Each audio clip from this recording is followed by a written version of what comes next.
Les hablo en este momento, hermanos, desde Roma, porque dentro de las paradojas de la vida, apenas concluyó mi trabajo con EWTN. La primera responsabilidad a la que me invitan es a cubrir las exequias del Papa Benedicto aquí en Roma, ¿no? Y quiero aclarar que el hecho de que yo ya me retiré de EWTN el 31 de diciembre sigue siendo así, pero mi relación con EWTN sigue siendo una relación muy amigable, no podía ser de otra forma, y tengo un acuerdo con ellos de que si hay algún evento particular, un cónclave, unos funerales importantes, yo esté abierto, digamos, a aceptar la invitación de cubrirlo, y por supuesto la he aceptado en esta ocasión, especialmente por el gran afecto que siempre le he tenido al Papa Benedicto, a quien conocí como cardenal, luego lo conocí como pontífice, ¿no? Entonces, ahora acá en Roma, ya un poco tarde, pero todavía listo para todos los eventos que van a constituir sus exequias, he visto la cola enorme de personas. No esperaba que un papa que no llegó a los 10 años de pontificado, que renunció hace ya una década, fuera un papa que hubiera tenido un impacto tan grande todavía en la gente, ¿no? Y yo creo que del Papa Benedicto se van a poder decir muchas cosas, muchas cosas. Recuerdo, dentro de las tantas cosas y dentro de las tantas anécdotas, que el cardenal que era su mentor, el cardenal Joachim Meissner, cuando le pidieron que describiera al nuevo papa, en ese entonces recién elegido Benedicto XVI, él dijo: tiene la mente de 10 intelectuales juntos y tiene el corazón de un niño de primera comunión, ¿no? Para hablar de este contraste entre su potencia espiritual y entre la dulzura y la sencillez de su corazón, ¿no? Miren, en estos días yo he visto que han salido muchas mentiras absolutamente inaceptables del Papa Benedicto, ¿no? Que fue nazi, que fue un pedófilo, que fue culpable de abusos sexuales, etc. Este no es el momento para ponerme a hacer apologética del Papa Benedicto, ¿no? Lo va a hacer la historia, y en varios de los textos que mis colegas harán, estoy seguro que van a abordar, ahora que yo ya no tengo una relación directa con Así Prensa, estoy seguro que estas falsedades van a ser aclaradas con explicaciones del recuerdo. ¿Y por qué digo del recuerdo? Porque todas estas acusaciones ya se explicaron en su momento, ¿no? Y la única razón por la cual el Papa Benedicto, después de su muerte, es insultado de esta manera es, número uno, porque no se puede defender, y no hay ninguno de los gusanos que los están atacando que se hubiera atrevido a atacarlo en su momento por el temor a su potencia intelectual, ¿no?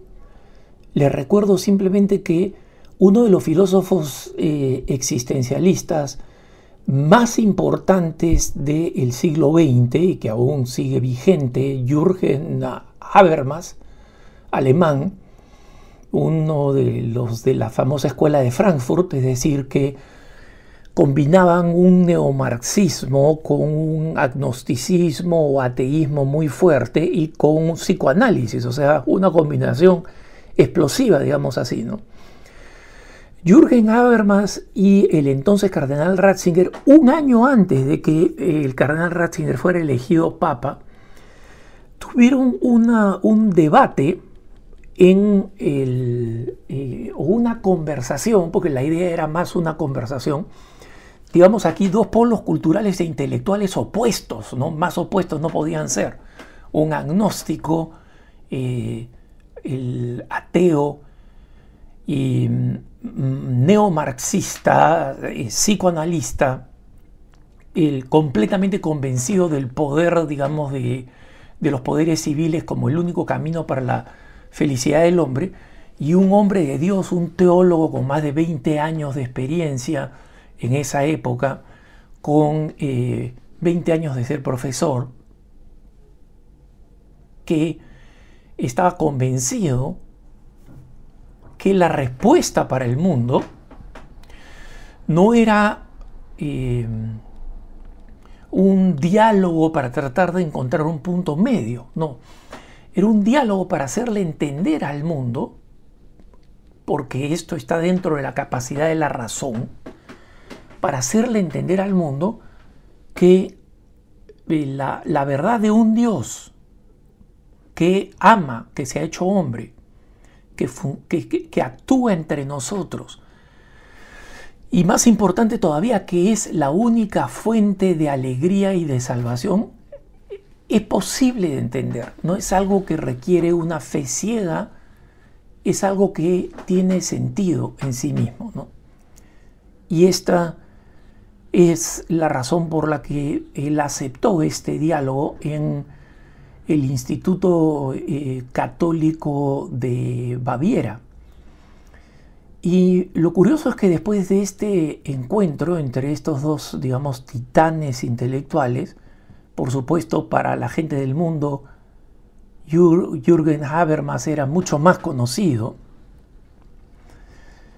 Habermas dijo que la razón por la cual él cree que sus argumentos no habían podido contradecir y pulverizar, digamos, los argumentos católicos presentados por el entonces cardenal Joseph Ratzinger, era esta siguiente, era la razón siguiente, y acá cito a Jürgen Habermas: porque él es más inteligente que yo, punto. O sea, estamos hablando de uno de los filósofos más brillantes y respetados de la segunda mitad del siglo XX y principio del siglo XXI, y él dice más o menos lo que decía el cardenal Meissner de 10 intelectuales al mismo tiempo.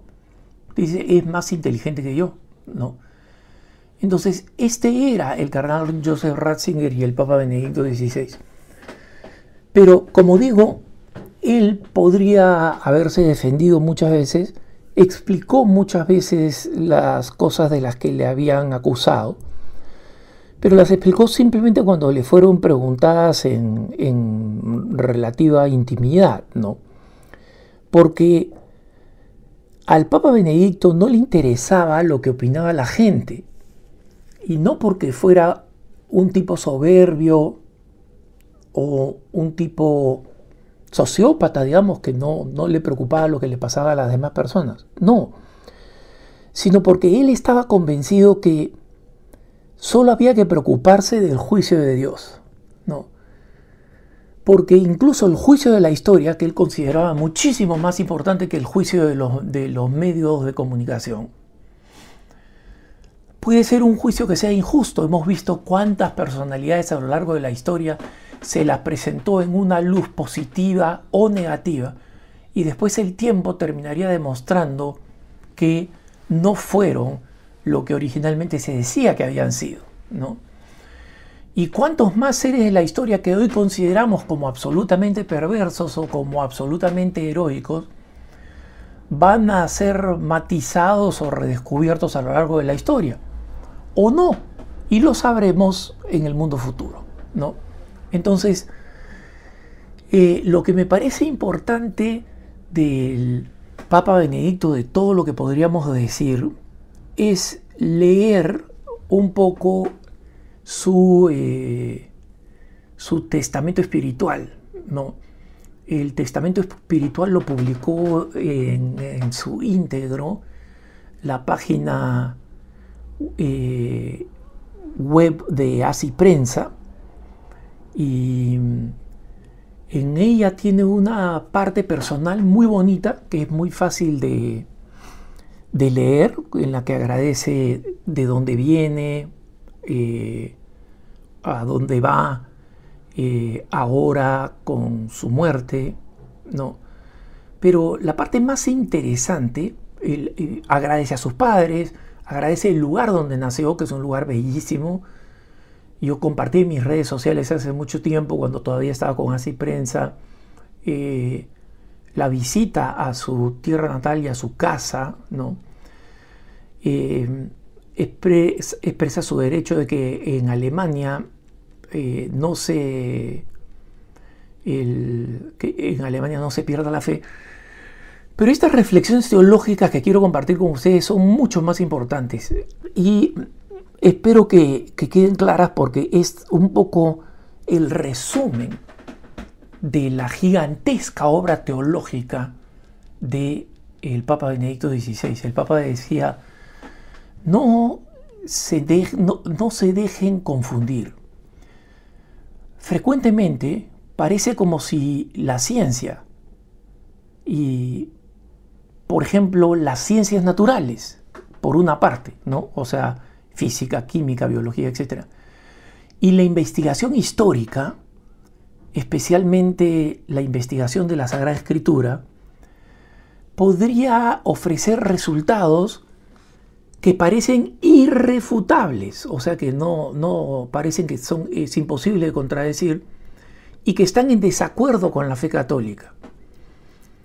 Y él sigue diciendo: yo he vivido las transformaciones de las ciencias naturales desde hace mucho tiempo, y he podido comprobar cómo, por el contrario, las aparentes certezas contra la fe se han desvanecido, demostrando que no son ciencia, sino interpretaciones filosóficas que aparentemente pertenecen a la ciencia.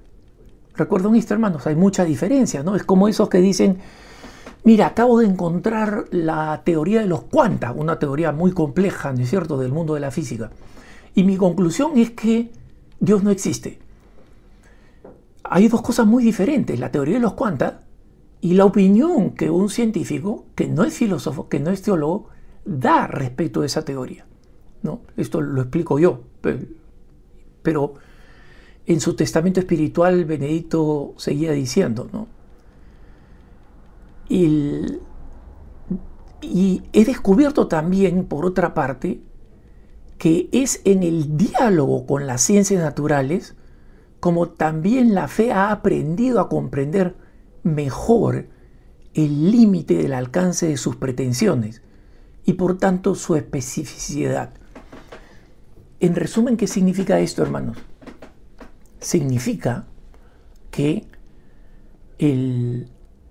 la fe también tiene unos límites, cubren una determinada materia. Y por eso no somos como los hermanos protestantes que decimos: si la Biblia dice que el mundo tiene 5.000 años, el mundo tiene 5.000 años. Porque esa es una realidad que pertenece a la ciencia y no a una visión radicalmente creacionista. Entonces, esta es la característica de una buena teología católica. Cuando alguien me pregunta: oye, ¿el perro de Jacob movió la cola? ¿Tenemos certeza de eso porque se describe en una parte de la Biblia?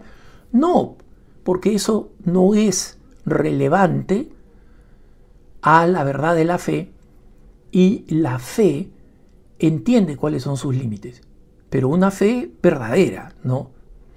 Entonces, Benedicto sigue diciendo: hace ya 60 años que acompaño el camino de la teología, en particular de las ciencias bíblicas, y con la sucesión de las diferentes generaciones he visto derrumbarse tesis que parecían inamovibles, demostrando que en realidad eran meras hipótesis.